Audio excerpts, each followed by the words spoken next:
So you might be trying to figure out if you can go through and basically convert a Studio Ghibli AI filter image back into its original image.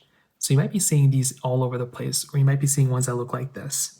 Now, the big thing you're going to have to remember here is that these are changed within ChatGPT. So what it looks like is basically we open up this image right here inside of ChatGPT. We go through, we upload an existing image, right? And then from that existing image, we go through and ask it to change it into the Studio Ghibli format. But if you're trying to turn it back into the Studio Ghibli, into its original one, you are not able to do that. So the short answer of that is no. Now, if it's a very public image, like this is pretty popular, you might be able to go through and convert a Studio Ghibli image into, or maybe ask it like, where is this image originally from? But if somebody just uploaded an image from their camera roll, right?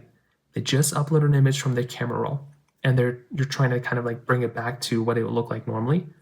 It's not a publicly like available image. You're really not going to be able to find it, and there's no way to edit it back into a realistic image. The only way you can do it is you can ask, ChatGPT to turn this image into a real life looking image.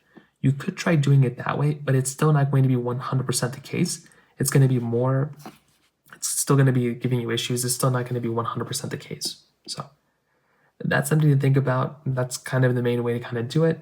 If you have any other thoughts or questions, please let me know in the comment section below. Hit the like button, that would mean so much, but definitely hit that subscribe button.